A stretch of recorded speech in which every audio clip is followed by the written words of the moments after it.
I'm so hungry. My stomach, she's a gurgling. It's a gurgling. It wants food. I'm hungry. It's 7:02 p.m. Central Standard Time.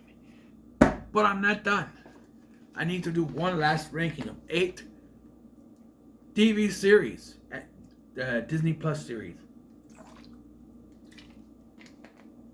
So let's talk about it. For 2 years, one single series ranked on top of all these, and then I watched a series recently that just blew it away for me. But we'll talk about that when we get to it, the number 1 spot. Number 8 is What If. Now, the concept for this is not a bad one. However, where it went way down for me is that they just couldn't help themselves.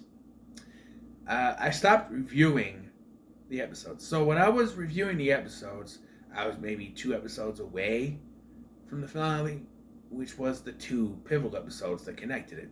And once those came out, I was like, okay, I'm done. I'm done with this show. I'm done with it. I'm done. It's an anthology series, which means they should all be separate things, not connected.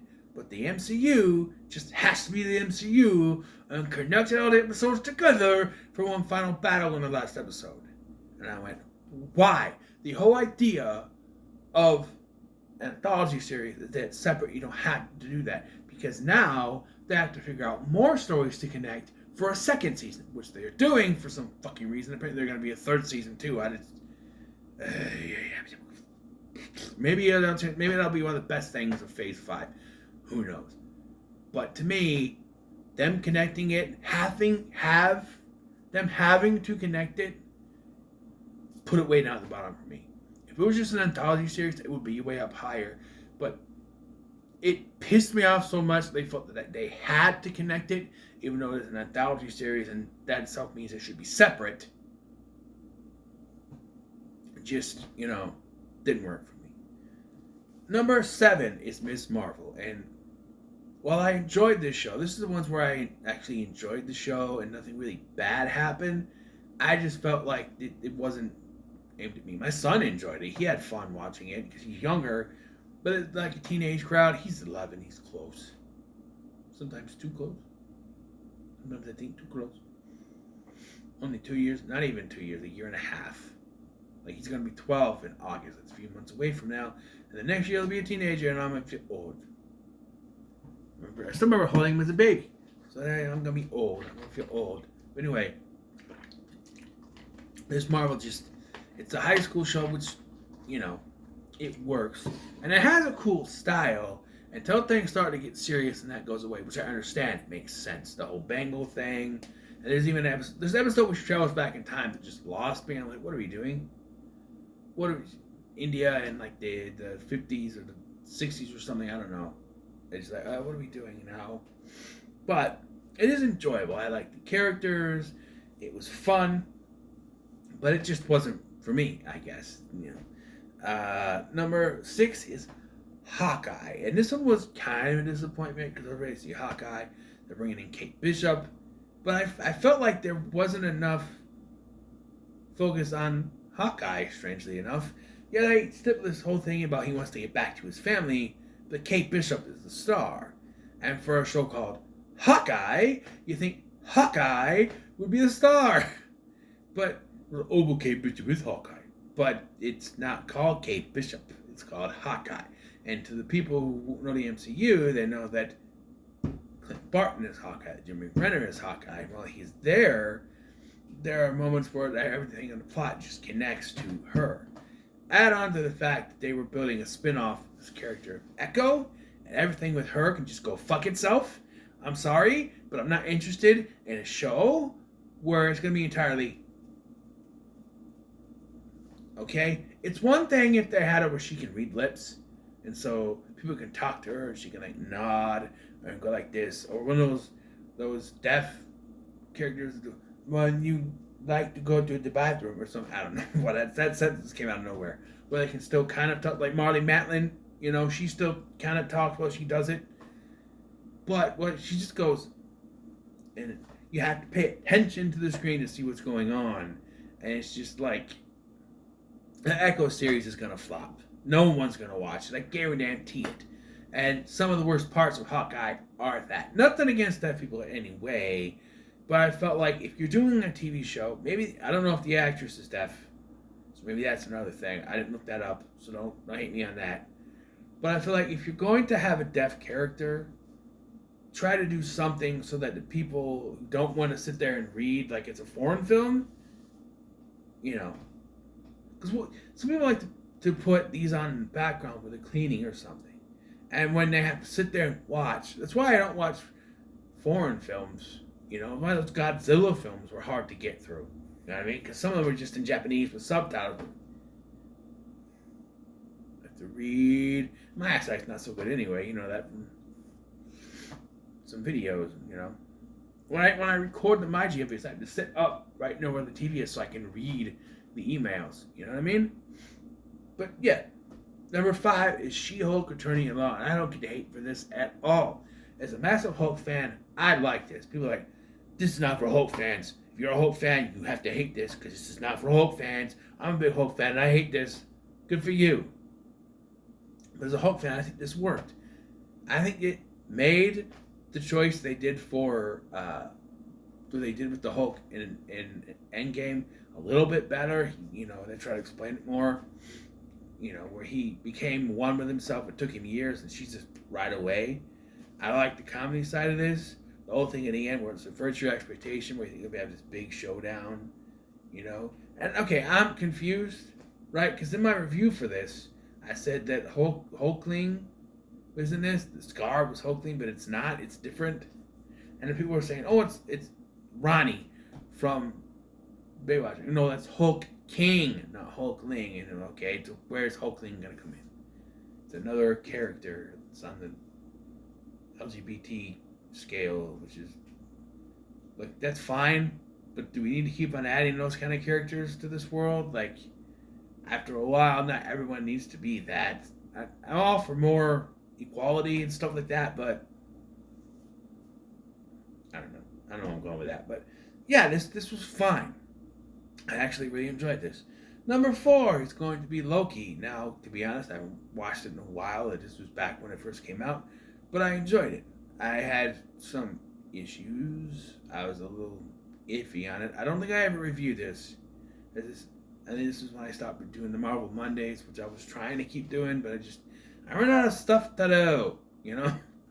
But it was enjoyable. I like the whole, there's 2 Lokis. There's Loki and there's Sylvie. She's a female Loki. She has a different story, which is kind of weird. But yeah, and Owen Wilson. My big complaint about him is he never says wow. Once! Not once does he say wow. I keep saying it.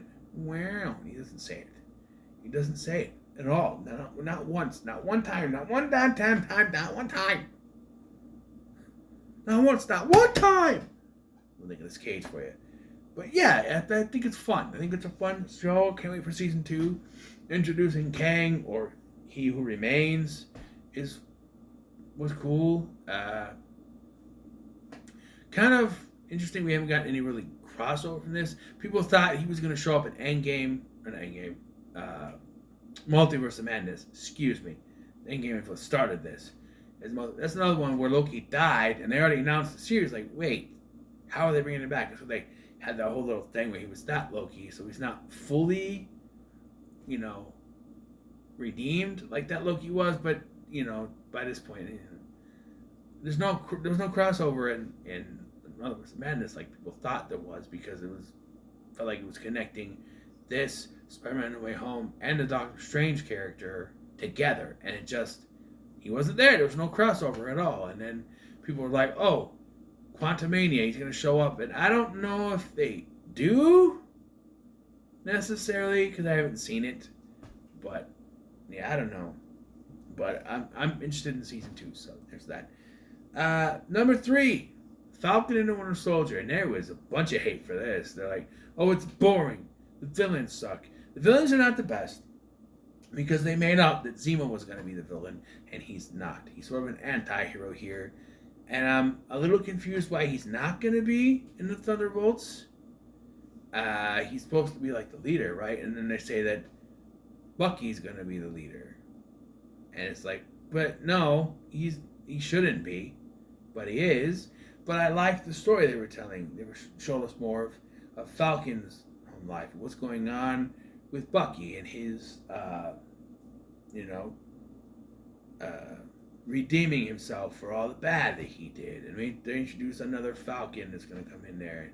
Yelena Yelena's in this? No, she's in Hawkeye. I didn't mention that. She shows up in Hawkeye. But I think they said anything here. This came out before Black Widow, so maybe they didn't. No, it's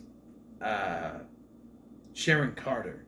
Well, the twist with her character being like a big villain is kind of like, one of it's easy to figure out, and it's like, no, why? Why is she? Okay, maybe they'll explain it later, but I don't know. I thought this was fine. I thought, as a fan of the Captain America films, at least the last two, this, quenched my thirst for another Captain America thing. And then they announced there's a fourth one coming out. He becomes Captain America at the end. And I will say that this being called Falcon and the Winter Soldier, I wasn't waiting for him to put on the suit. I'm like, he accepted it, but it's not like or he was given it, but it's not like, accept it now. Accept it. It wasn't like Wakanda Forever, where I was just constantly waiting for him to accept it. I was waiting to see how it was played out, because it wasn't called Captain America and the Winter Soldier. It was Falcon and the Winter Soldier, so it wasn't promising us Captain America, but it was set leading up to it. So I was already ready for it to lead up to it, and it becomes Captain America or Captain Falcon USA or something. I don't know why he still has wings, but because it's in the comics, I guess. Number two was the one for a long time that was number one on my list until another one took it off, and that is WandaVision. This was a unique series, all right? And it felt like this series kind of ruined the other series for a lot of people, because there was a lot of stuff. They brought in Evan Peters to play the Quicksilver from the Marvel unit, from the X-Men universe, although it's not. It's Ralph Boner, which pissed a lot of people off, and there was other stuff they were planting seeds for, and going back to classic sitcoms, which I'm a big fan of. I grew up watching Nick at Night. Almost like Wanda watched the old sitcoms. So I grew up with it, and I just enjoyed all that. The retconning with Wanda, where she had powers before she was given the stone. So did Pietro also have powers before he was given the stone? Or that was never explained. And yeah, I like the building, the world. We're bringing in Monica Rambeau. She gets her powers, and that's going to go off, into the Marvels, which it's been a while, so we have to catch up, I guess. But it works. It works. You bring in Jimmy Woo back. I liked him and Ant-Man and the Wasp, and he's good here. You got Darcy coming back. People don't like her, but he's in there. Vision's storyline, where he's not actually Vision and the whole thing, and the bad guy in this, ends up being the bad guy, an agent of the U.S. government, which also leads me to, why you shouldn't sign the Accords, because not everyone in the government is trustworthy. I mean, you just had the whole thing with S.H.I.E.L.D. being Hydra, so you can't trust everyone in the government, apparently, at least in this world, in the MCU, I should say. But yeah, this was number one for a long time, until my number one took it over, and that's Moon Knight. William and I watched it, my son and I should say, watched it recently, this past winter. Yeah. And it blew me away.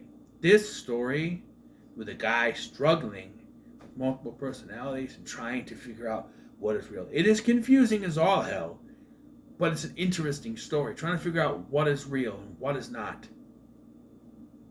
What is real?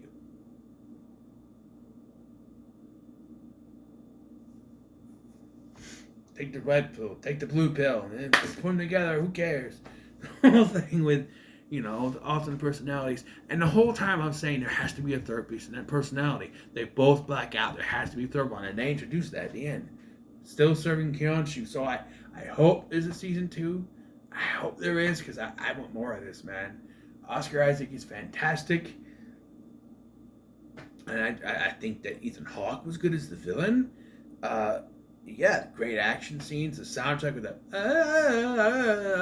the whole Egyptian song thing is just fantastic. The cinematography looks great. The whole it's fantastic. This blew me away when I watched it. I want to watch more. I want to watch more. I want to watch more. I'm gonna keep watching it. And we have to go eat dinner. We have to do something else, and it's like, watch this. I was drawn in, and my son liked it too. I think it's great. He was a little confused on the personality thing, but I think by the end he got it. But it's definitely the most intriguing property that they had. I don't know how it's going to tie in with everything, but it's an intriguing property, and I hope they continue this. We'll bring it back for season 2, because I'm ready. And that is my ranking for the Phase 4 TV shows. TV shows of Phase 4, I should say. I gotta get out of here. My throat is killing me. I'm doing so much. I recorded 5 freaking videos. Yes. So, what are your thoughts on the TV shows of Phase 4? In the comments below. What are your ranking? What's your ranking for the TV shows? Just the TV shows. Thank you for watching. I've been Scotty, and I'll see you in the next one. Oh, good Lord, my throat is killing me. It's killing me. I need food. My stomach is growling. It's just... Hey, get out of here!